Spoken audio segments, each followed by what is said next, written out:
India, प्राचीन इतिहास और जीवंत संस्कृति का देश।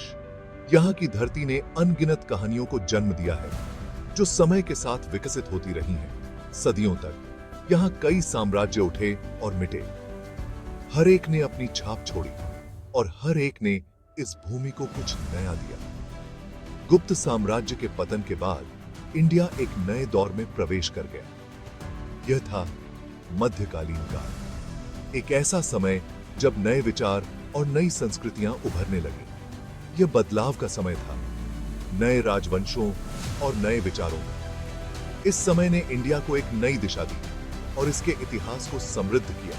यह दिल्ली सल्तनत की कहानी है, इंडिया के मध्ययुगीन इतिहास का एक महत्वपूर्ण अध्याय। इस सल्तनत ने न केवल राजनीतिक बल्कि सांस्कृतिक रूप से भी इंडिया को प्रभावित किया। एक ऐसे समय की कल्पना करो जब बहादुर योद्धा, भव्य महल और संस्कृतियों का मेल हुआ करता था। यह समय था जब कला और संस्कृति ने नए आयाम प्राप्त किए। 12वीं शताब्दी के अंत से लेकर 16वीं शताब्दी की शुरुआत तक दिल्ली सल्तनत ने भारतीय उपमहाद्वीप के एक बड़े हिस्से पर राज किया। इसने कई युद्ध लड़े और कई विजय प्राप्त किए। इस युग ने दिल्ली में एक नई शक्ति के उदय को देखा, जिसने इंडिया के सांस्कृतिक और राजनीतिक परिदृश्य पर एक अमिट छाप छोड़ी। इसने नई इमारतों और स्मारकों का निर्माण किया। दिल्ली सल्तनत की कहानी केवल युद्धों और विजयों के बारे में नहीं है, यह उन लोगों की भी कहानी है जिन्होंने इस समय में जिया और इस समय को आकार दिया। यह संस्कृतियों के मेलजोल, नई कला और वास्तुकला के उदय और इन उथल-पुथल भरे लेकिन आकर्षक समय में रहने वाले लोगों के जीवन के बारे में है। यह उन कलाकारों और शिल्पकारों की कहानी है जिन्होंने अपनी कला से इस युग को सजाया। यह लचीलापन, अनुकूलन और इंडिया की स्थायी भावना की कहानी है। यह कहानी है उन त्योहारों और उत्सवों की जो इस समय को जीवंत बनाते थे। 12वीं शताब्दी के अंत में मध्य एशिया से एक पावरशाली ताकत उभरी। ये थे गौरी तुर्क। उनका हस्तृत्व मुइज़ुद्दीन मोहम्मद गौरी कर रहा बावर्स। गौरी की नजर इंडिया की दौलत पर थी। उसने भारतीय सब कॉन्टिनेंट में कई अभियान शुरू किए। 1192 ईस्वी में गौरी का सामना तराइन के पहले युद्ध में अजमेर के रूल्ड पूत रूल्दा पृथ्वीराज चौहान से हैपन। पृथ्वीराज चौहान विजयी हुए। हालांकि गौरी अगले वर्ष बदला लेने के लिए वापस लौटा। उसने तराइन के दूसरे युद्ध में पृथ्वीराज चौहान को बुरी तरह हराया। इस जीत ने भारतीय इतिहास में एक महत्वपूर्ण मोड़ दिया, जिसने दिल्ली सल्तनत की स्वास्थ्यना का मार्ग प्रशस्त डिड। गौरी की विजयों का विस्तार पूरे उत्तर भारत में हैपन। उसने एक विशाल साम्राज्य की स्वास्थ्यना ऑफ। उसने अपने भरोफ्रमंद फ्रमनापतियों को इन नए विजित क्षेत्रों को प्रशासित दिदने के लिए रूल द्यपाल नियुक्त डिड। ऐसा ही एक फ्रमनापति था कुतुबुद्दीन ऐबक। ऐबक आगे चलकर दिल्ली सल्तनत का संस्वास्पक बना। कुतुबुद्दीन ऐबक तुर्की मूल का गुलाम था। वह एक साधारण गुलाम के रूप में शुरू हुआ, लेकिन उसकी किस्मत में कुछ और ही लिखा था। वह रैंकों के माध्यम से उठकर एक कुशल सैन्य कमांडर और गौरी का एक विश्वसनीय लेफ्टिनेंट बन गया। उसकी सैन्य कुशलता और नेतृत्व क्षमता ने उसे गौरी के सबसे भरोसेमंद अधिकारियों में से एक बना दिया। जब गौरी की हत्या कर दी गई तो ऐबक ने भारतीय क्षेत्रों पर नियंत्रण कर लिया। इस महत्वपूर्ण मोड़ पर उसने अपनी शक्ति और प्रभाव का विस्तार किया। उसने 1206 ईस्वी में गुलाम वंश की स्थापना की। यह वंश भारतीय उपमहाद्वीप में एक नए युग की शुरुआत का प्रतीक था।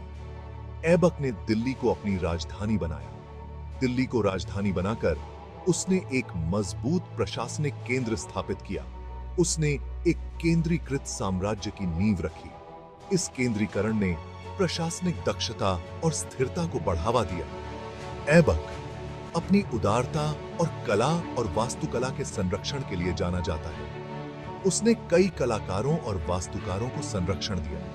उन्हें लाख बख्श, लाखों का देने वाला के रूप में याद किया जाता है। उनकी उदारता ने उन्हें जनता के बीच लोकप्रिय बना दिया। उनकी सबसे स्थायी विरासतों में से एक कुतुब मीनार का निर्माण है। यह मीनार उनकी विजयों और उपलब्धियों का प्रतीक है।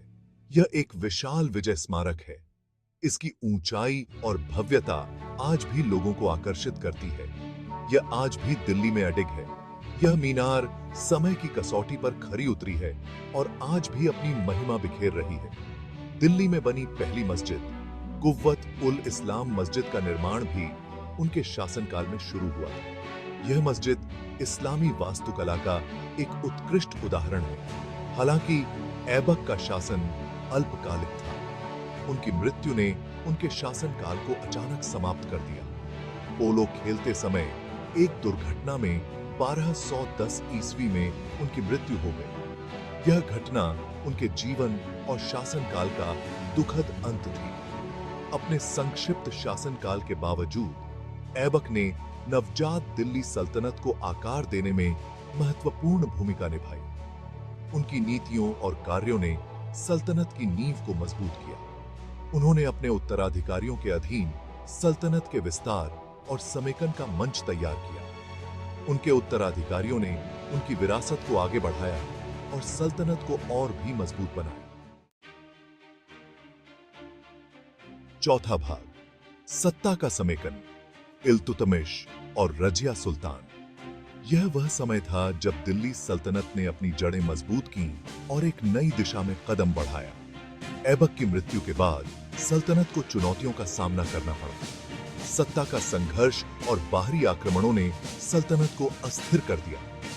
ऐबक का दामाद इल्तुतमिश नए शासक के रूप में उभरा। उसने अपनी योग्यता और नेतृत्व क्षमता से सल्तनत को एकजुट किया। इल्तुतमिश को दिल्ली सल्तनत का सच्चा समेकनकर्ता माना जाता है। उसने न केवल सत्ता को स्थिर किया, बल्कि सल्तनत की सीमाओं को भी विस्तारित किया। उन्हें विद्रोहों और बाहरी खतरों का सामना करना पड़ा। इन चुनौतियों ने उनके शासन को और भी कठिन बना दिया। उन्होंने अपनी सैन्य शक्ति और चतुर कूटनीति के माध्यम से इन बाधाओं को पार किया। उनकी रणनीतियों ने सल्तनत को स्थिरता प्रदान की। इल्तुतमिश ने प्रशासनिक केंद्र को लाहौर से दिल्ली स्थानांतरित कर दिया। यह कदम न केवल रणनीतिक था, बल्कि सांस्कृतिक और आर्थिक दृष्टिकोण से भी महत्वपूर्ण था। इस कदम ने सल्तनत के प्रमुख शहर के रूप में दिल्ली की स्थिति को मजबूत किया। दिल्ली अब राजनीतिक और सांस्कृतिक गतिविधियों का केंद्र बन गया। उन्होंने प्रशासनिक सुधारों की शुरुआत की, सेना का पुनर्गठन किया और एक मजबूत वित्तीय प्रणाली स्थापित की। इन सुधारों ने सल्तनत को एक नई दिशा दी। इन उपायों ने सल्तनत की नींव को मजबूत किया। इल्तुतमिश के शासनकाल में सल्तनत ने स्थिरता और समृद्धि का अनुभव किया। इल्तुतमिश के शासनकाल में एक उल्लेखनीय शख्सियत का उदय भी हुआ, उनकी बेटी रजिया सुल्तान। रजिया ने अपने पिता के पद चिन्हों पर चलते हुए अपनी पहचान बनाई। रजिया एक कुशल प्रशासक और एक सक्षम शासक थी। उसने अपने समय के मानदंडों को चुनौती दी और अपने शासनकाल में कई महत्वपूर्ण निर्णय लिए। उसने अपने समय के मानदंडों को चुनौती दी। रजिया ने साबित किया कि महिलाएं भी नेतृत्व कर सकती हैं और शासन कर सकती हैं। उसने अपने पिता की मृत्यु के बाद सिंहासन ग्रहण किया। यह एक ऐतिहासिक क्षण था जब एक महिला ने दिल्ली सल्तनत की बागडोर संभाली। रजिया का शासनकाल, जो उनके साहस और प्रगतिशील दृष्टिकोण से चिह्नित था, दुर्भाग्य से कम ही रहा। उनके शासनकाल ने सल्तनत को एक नई दिशा दी। उन्हें तुर्की कुलीनों के विरोध का सामना करना पड़ा, जिन्होंने उनके शासन का विरोध किया। यह विरोध उनके शासनकाल को और भी चुनौतीपूर्ण बना दिया। रजिया की कहानी उस युग की जटिलताओं और सत्ता के पदों पर महिलाओं के सामने आने वाली चुनौतियों को उजागर करती है। उनकी कहानी आज भी प्रेरणा का स्रोत है।